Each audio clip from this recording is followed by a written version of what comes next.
All right, man. News and talk, Bloomington Normal, that's us.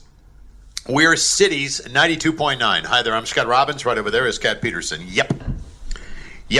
And she's cold. I can tell you that right now. She's cold.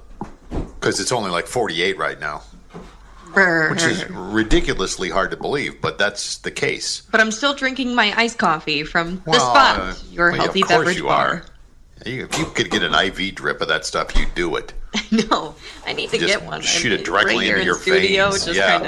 Every day, just hook up the port and let her rip. That's Nicole cool. over at the Spot is just absolutely amazing. She's great, by the way. She's awesome, and we love those guys. There's so many people. I mean, seriously, the relationships in this community I've developed over the years. By the way, I'm saying this because I'm feeling rather melancholy. And I'm sure I will feel more that way tomorrow, but I am going to step aside and leave the morning show on Cities. That will be effective after tomorrow's show. I could have told you, I guess, a couple of weeks ago. I've known for a while. Kat, I don't know when I told you. Told you right away. You were the first person I told, actually. I know. I think you were in a meeting when I called you, too, which was even weirder. But anyway, Kat was the first person I told. And then it was like my family after that. It wasn't until then. I've been tossing back and forth on this for a long, long time. I love doing the show. I love working here. I love the people I work with. This has got nothing to do with upheaval or internal strife or any of that nonsense, okay? It's got everything to do with the fact that I'm a blessed guy. I'm a blessed guy because I do 2 shows a day. You guys, a lot of you know that. And for those of you learning for the first time, I do this show, and then I do another show that starts at 11 a.m. Central and is on 120 markets at radio stations across the country, from Phoenix to Seattle to San Antonio to Portland, Baton Rouge. I mean, other points in between. Oklahoma City. So I'm a very blessed guy that I have this opportunity. And that company reached out to me and said, we really would like you to just focus on one show. You can do what you want, but here's what we like, and we're gonna compensate you accordingly. And I said, okay, because I've been kicking it around for a while, but it's got nothing to do with my health. I'm healthy. I'm fine. I mean, knock on wood, that can change in a heartbeat, as you well know. But for today, right now, as I talk to you today, I'm healthy. I'm feeling good. But it's a time-consuming thing, and I don't have the time to put into this show, because this show is, we prep pretty hard for this show. I mean, there's a lot of stuff that Kat and I go through in the morning before we even hit the air. So at any rate, I tendered my resignation, and but before anything else starts about how leaving because it's terrible, that's got nothing to do with it. Okay, nothing at all. The guy who owns this company I consider a friend. The people that run this company on a local level, I consider them friends. I got, and Kat, I love you. You know that. But this is, she knows it because I tell her. Okay, I tell her that all the time. But we have developed this partnership and this relationship over. How long have you been here now? By the way, I meant to ask you that. Since May. Since May, okay, and this has all happened since May. When you came in, you were I think you were like finding your way, but you found your way, and you became a really, really good radio person. So, and she will continue to be good at that. Her debut show, by the way, on her own, Conservative Cat, 5 to 7, coming up this Saturday. Plug that thing, okay? So tomorrow will be the last day, but I never say last day because I don't know how things are going to turn out or what happens moving forward. I have no idea. So I never considered any book closed. What I can tell you is Bloomington Normal has been great to me. I mean, I came to Bloomington Normal, I was 23 years old, doing a morning show back in 1984. Had no idea about how to do a morning show, nothing. We just kind of popped into it and developed a relationship with all of you. I took a path to Wichita, Kansas for 3 years, came back to the market, and have bounced between here and Peoria most of my career. But the syndication thing came out of nowhere. Just a real quick story about that, about how that happens. Jamie Markley and I have been friends for a long, long time, and we'd always talked about doing a show together, just never came up, but timing was off, and everybody was in different places in their careers. And so finally, at one point in time, Markley looked at me and said, are you still considering this? Have you ever considered it again? And I was doing a solo show at the time. talk show on WMBD in Peoria. And I said, well, yeah, I've certainly have thought about it. He goes, well, what do you think if we try to take it a step further? I'm willing to have the conversation with the big man, right? And I said, sure. So he has the conversation. A day later, the big man calls me and goes, do you want to do this? Because if you don't want to do it, just say you don't want to do it. I said, no, I want to do it. So that put Jamie and I together on the air. And we started doing a show, and it was pretty popular. We had a good run with it. It was had good ratings, and we hadn't thought anything outside of our own backyard. We had somebody come in to the market that was part of the radio group called Alpha Media that owned our station group at the time. And one of their consultants came to town, and he wanted to have breakfast with us. And immediately you think, oh, God, here we go. Consultant coming into town. He's going to tell us how terrible we are, and here's how we can fix it, and blah, blah. But he didn't. He was like, you guys, this is a great show. The chemistry is really good. You got things happening. What do you think about taking it to Portland, which was the mothership at the time of Alpha Media? Am I making any sense right now, Kat? Am I going too fast? I don't want to do that. Okay, so we have the breakfast. Portland calls us and said, would you guys be interested in a test run, right? Let's put you on. Let's just see if this works. Let's do it a week, because their guy was on vacation or whatever. You'll do the fill-in. Great. I mean, a couple of guys like us like, hey, yeah, we'll do that. So we did it, and the next thing you know, they were going to sign us to a contract. They flew us out to Portland. We signed the contracts. We were going to do Peoria and Portland, right? That was the deal. And got back 2 weeks later, I had a massive heart attack. I had two massive heart attacks. No pulse for 40 minutes. You guys know the story. 4-minute 41. They got me back. I was in the hospital for 6 months. I was in a coma for a month. I mean, I couldn't talk. I had a trach in. Everything at once. Everything just came unglued at one time, health-wise. And I wasn't exactly living a great lifestyle at that point, and that was my own fault. But so the contract we had and the show that we had just signed the contract for 3 weeks beforehand was now over. It was dust. I was done. Through rehab and everything else, the years go by, I start to do spots, some spots on the show. Well, at that time, a syndicator comes in. These guys that syndicate these radio shows, they hear them around the country. They go, hey, we could take this to other markets. He comes in and signs Jamie Markley, Dave Van Camp, my two guys to do the show with, to another contract in syndication. Well, if you're me, you're sitting on the sidelines, you're seeing all this happen, and there's really nothing you can do about it. I mean, this was my show, right? I mean, this show was something that we built, and now it's all gone. Everything's gone. They're going to syndication. Well, they started to bring me back on the show, and then time goes on. Cities calls and says, hey, would you like to do this? And I say, yes. So I take the job with Cities, and they have all kinds of fancy stuff you can set up now, and you can do the show from actually absolutely anywhere, because I was still kind of unable to travel at that point in time. And I started doing it from home. And, like everything else, Bloomington Normal, I mean, you guys embraced it, and it went really well. In the meantime, the other show is still building, and they were up to like 50 stations, I guess. When I was on there more than once a week. Now I was on 2 or 3 times a week with them, and I was doing a sports show on top of that, which was not great. But at any rate, long story short, and I've already spent too much time on this, it just kept growing, and it got to the point where when it was time to negotiate a new deal, they said, we would really like to have you just full time on this show. And it made sense for a lot of different reasons. And it made sense time-wise. It made sense financially. So I said yes. And that was the hardest call I ever had to make, to say I wasn't going to do this show anymore. And after tomorrow, that's it. For a while. I mean, I'm still going to pop up. Robert Reese is the guy's name that's going to come in here and replace. You may remember him from the last time he was here. But he's going to be the guy that replaces me on the show. And Kat will be working with him. I spent about 20 minutes with him on the phone last night. We talked. We chatted. Seems like a likable enough guy. Seems like the type of guy you're going to enjoy listening to. It'll be a different show.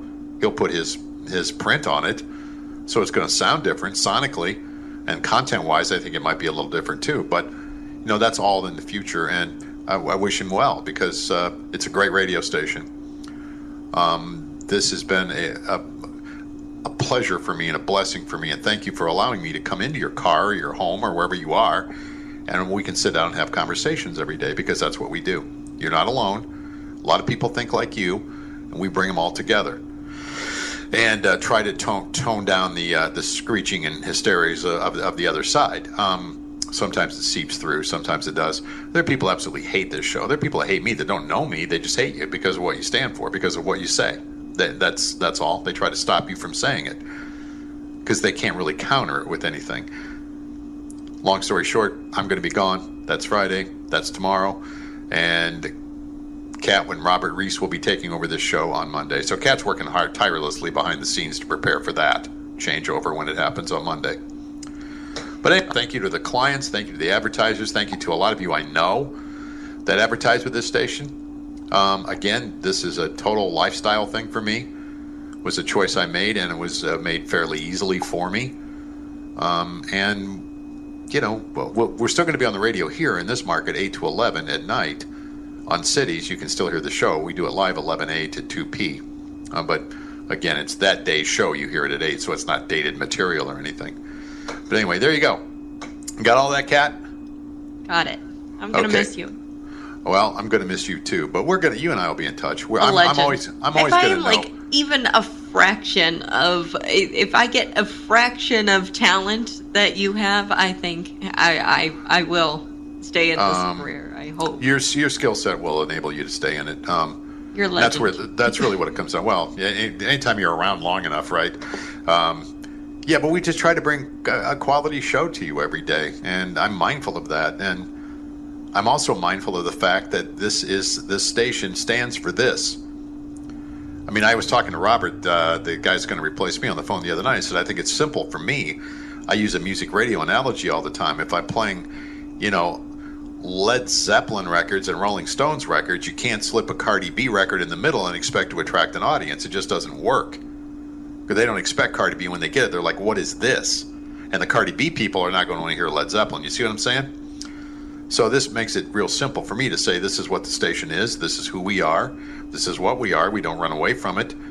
And you may not like it, but I find the people that really don't like it listen probably more so they can be irritated, which is a whole nother psychological damaged person for some reason. But at any rate, that's the deal. So tomorrow we're going to wrap it up, and I don't know we don't have anything special planned for tomorrow.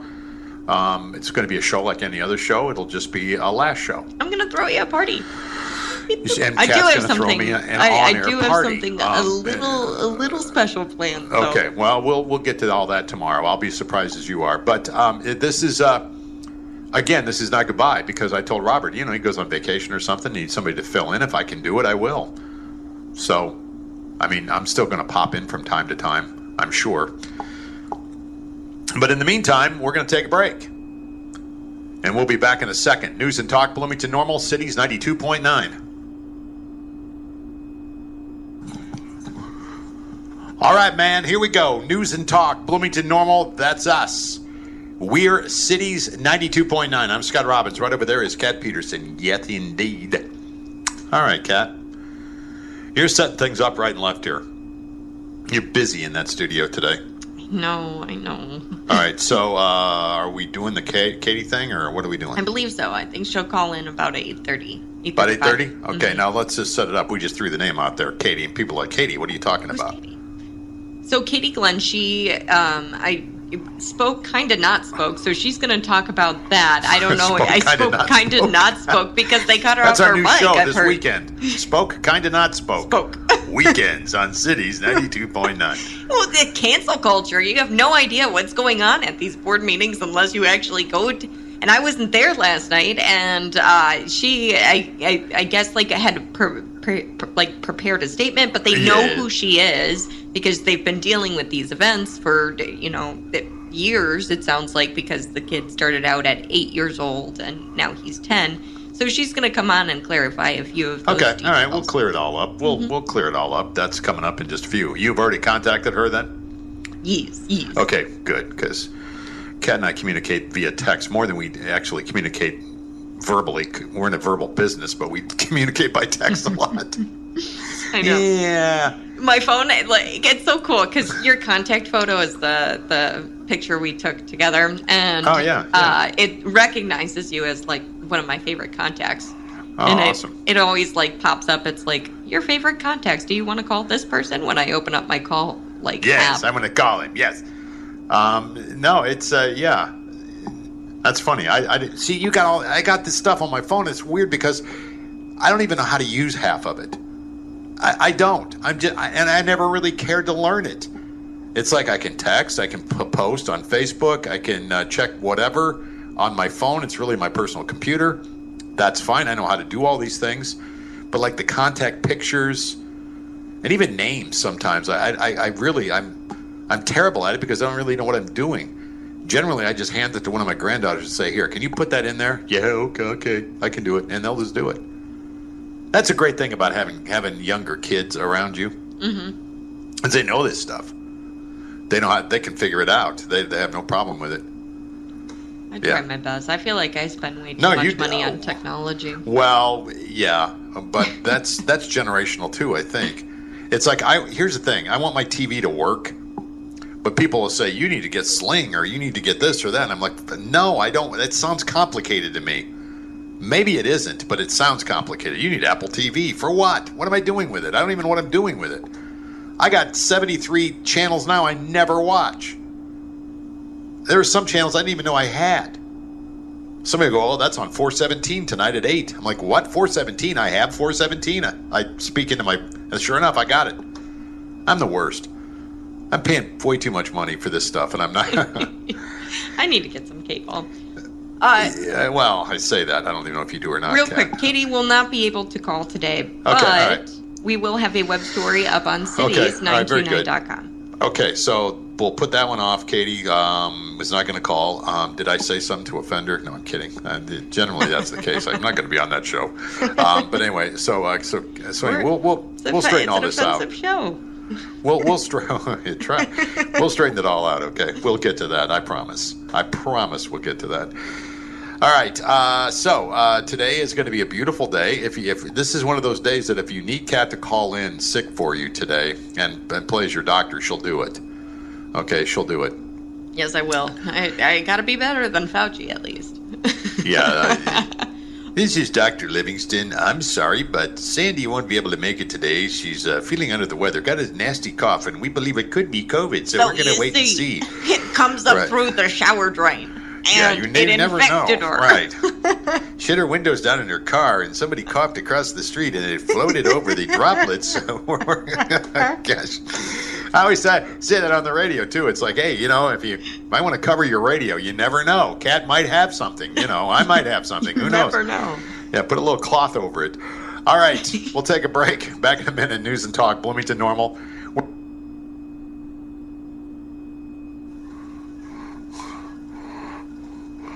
All right, here we go. News and Talk, Bloomington Normal. That's us. We're Cities 92.9. I'm Scott Robbins. Right over there is Kat Peterson. All right. Thanks, guys, for so much of all the notes I'm getting this morning. It's very humbling, very awesome. Mark asks, is Kat still staying? Question mark. She is my new celebrity crush these last few months. Aw, Mark, yes, I love Mark. Kat is staying. Yes, she is staying. And she is a single woman. Yes, she is. I'm not okay. There you go. All right, yes. So there you go. All right, the Kat fan club. I'll run the Kat. Hey, you got to get through me to get to her. Okay, I'm just telling you. Yeah. I'm her radio keeper here, and you jackasses that think you can just waltz right in there and date her. I've got 5 questions for you before that even happens. That's an audition that has to take place, all right? I'm telling you. Nobody would. I'm such a dork. Radio is my one true love. And it always will be. It's funny. It's funny you say that. And we mentioned this because I announced, guys, this tomorrow's going to be my last day on Cities. And again, it's got nothing to do with anything other than the fact that the other show, I've been blessed. The other show has really taken off. And the accommodations were made. And anyway, it's too much of a long story. We'll get into more of it tomorrow. But it really has been a blessing. This whole thing's been a blessing to me. But so many of you are great. And I had a point to all of this I was going to make, and I probably don't even remember what it was at this point in time. But it is that Kat mentioned something I think that's vitally important. I don't care what business you're in or what you do. I hope everybody gets to follow their passion, and they're doing something, and they're getting paid for it that they love doing. I've done this for 42 years. I've done this since I was a teenager. And in that time, I can honestly tell you, I've loved every minute of it. There certainly has been times when where you get used to getting your fanny handed to you. I mean, that happens. Upheaval happens. Format changes have happened. I've gone through all of that. But at the end of the day, this is, like you mentioned, Kat, this is my love. And if you can find something that you love, that you get paid for, I mean, life is pretty good, right? I don't have much to complain about. But it's funny because other people have come in, and sometimes people come into your life and they want to try to alter you or change you somehow. Or it's like, boy, you spend a lot of time on this and that. And I tell people straight up, this is my first love and probably my last love. Discounting relationships you have with parents and children and grandchildren and the whole nine yards. I mean, that doesn't, I don't count that. But I'm just saying, nothing gets between it. You know what I mean? Because you'll lose. Yeah. If you get between it, you lose. It's something we've lost. I don't know. Where work has become a thing where you have work and then you have social life and then you have your home life, and it's no, it's just me as a person and I'm just doing me. Yeah, but I find other things are more easily solved in your life if you love what you do. I mean, I always tell this story, and again, gosh dang, I'm going down a road I wasn't planning on going down, but since we're kind of in the throes of the end of this thing, just kind of winding it up. My dad, I loved my father. My dad was a hardworking guy. He was a blue-collar guy. He worked on the assembly line at Caterpillar, and he worked there from the time he was out of the Army. Well, actually, before he went in the Army, he got drafted, then he went into the Army. He was in during Elvis. Well, Elvis was in at the same time my dad was in the Army, just to let you know, timeline-wise. But when he got out of the Army, the thing you did, because he was from a very small town, was you got married, you had a family, you went to work. My dad worked his tail off his entire life. Caterpillar, he worked on the assembly line at Caterpillar, which, by the way, Caterpillar was a source of employment for a lot of guys. At that time, you were never going to get rich, but you could earn enough to have a middle-class upbringing, right? I never wanted for anything as a kid. It was a modest upbringing. We never had a lot of money, but we had enough money to pay the bills and be happy, right? That was the house I grew up in. He was a guy of faith, deep faith guy. But I picked him up from work only one time. I went to the East Peoria plant in Caterpillar to pick him up. And again, he was very proud of the fact he worked at Caterpillar. He always wore that as a sense of pride, like he represented this. Caterpillar was a big deal to him, right? The guys had pride. But I saw guys when I could hear the bell go off to let them know that the shift was over, literally running to their cars.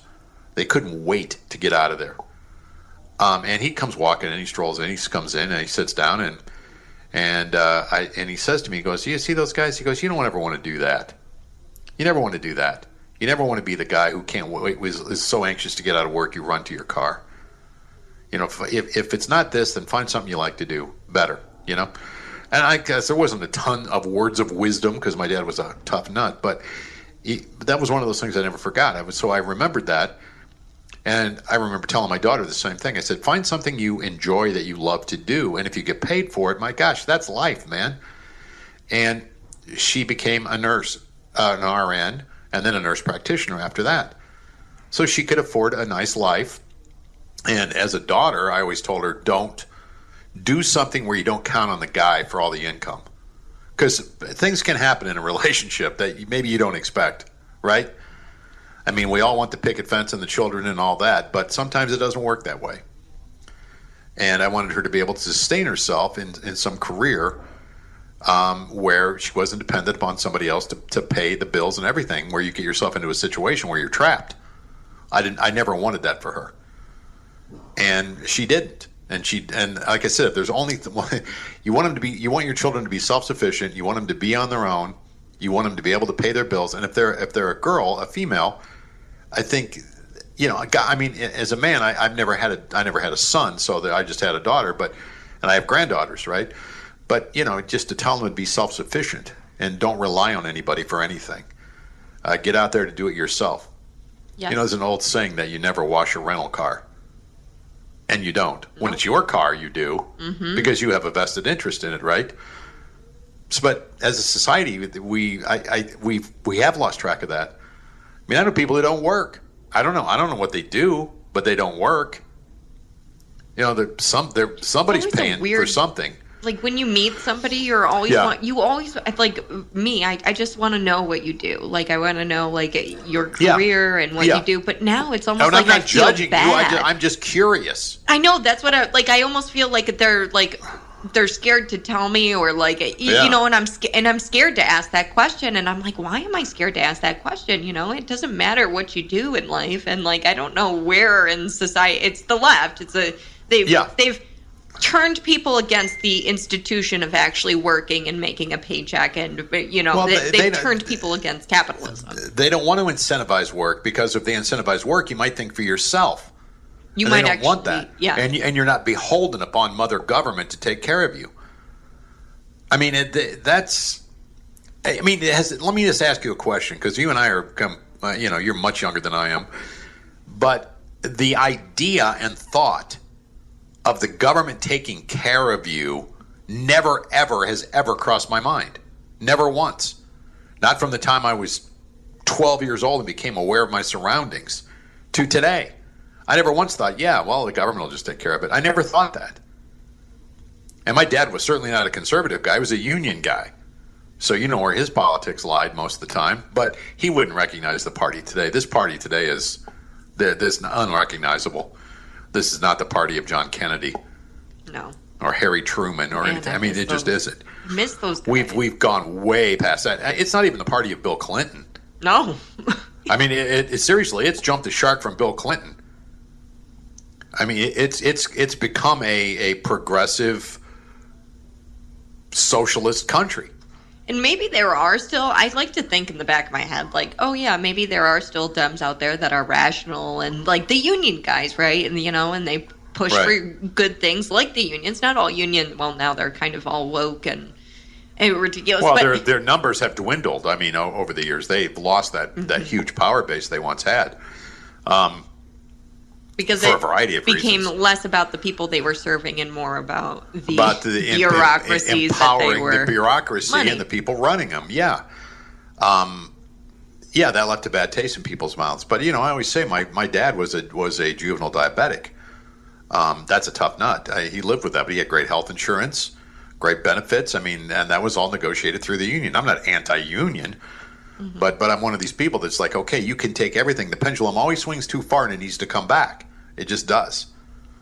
So that's, I think, where we are as a country. I believe, and I wouldn't be able to get up in the morning if I didn't believe this, but I believe we're seeing signs of the people are waking up to the fact that, wow, what is going on? The awake will overcome the woke. I agree. And I think you're seeing that in polling numbers. Joe Biden's polling numbers are in the tank. I mean, they're in the tank. And I think right now there's so much buyer's remorse out there that it's a hard thing to admit. Like, I voted for this guy because I hated Donald Trump. Not because I thought he was qualified to do the job, but now you're seeing it. Now you're seeing that in the fruition. And we've only been at this a handful of months now. But, I mean, this is a disaster. And they know it. So eventually the pendulum will swing back, and it's starting to come that way now. I believe that. I mean, even though, I know what you're reading. You're reading about Afghanistan. You're reading about the insanity at the border of this country, and it's not making any sense to you. And you're thinking to yourself, am I out there on my own? Am I the only one thinking this? No, you're not. The majority of the people in this country now are starting to see this and go, I don't understand this anymore. The rewarding of bad behavior continues to happen, and that flies in the face of every piece of morality you've ever lived with. You don't reward bad behavior. I mean, from the time you're a kid, you get things taken away from you because you throw a fit. You don't get more things. We don't reward that. It's bad behavior. Bad behavior is breaking the law. When you break the law, you pay the penalty for it. People are breaking the law, and somehow you've got a political party that's dedicated to the fact that what we're seeing isn't true, and what we're hearing isn't true. And they just go back to the story over and over again, even though you know better. And this gaslighting was in full force over the summer when all the riots were going on. Peaceful. Mostly peaceful. Then it was changed from peaceful to mostly peaceful. And buildings are burning, being looted, people being pulled out of cars and beaten. I mean, this was sold to us as something when it wasn't true. And we were watching it thinking, how can you come to that conclusion? But it was drummed into our heads enough where we were like, well, it's a peaceful protest. Well, it isn't. What's going on at the border is not normal. What's going on at the border is not big-hearted people doing the right thing. It's not about that. It's about coming to America and getting all the good stuff that you pay for. These people that are coming through these. A lot of the Haitians are people of means that somehow have iPhones. How did that happen? Chile. Yeah, right. Okay, we'll take a break to wrap it up. Back in a minute. This has been like a rant day today, hasn't it? Sort of. I feel that way. I feel like we never really got to anything because Scott decided to take off on crazy rants. All right, back in a minute. News and Talk, Bloomington Normal. We're Cities 92.9. All righty. The News and Talk of Bloomington Normal. That's us. We're Cities 92.9. Hi there. I'm Scott Robbins. Kat Peterson right over there. Okay. Some good news.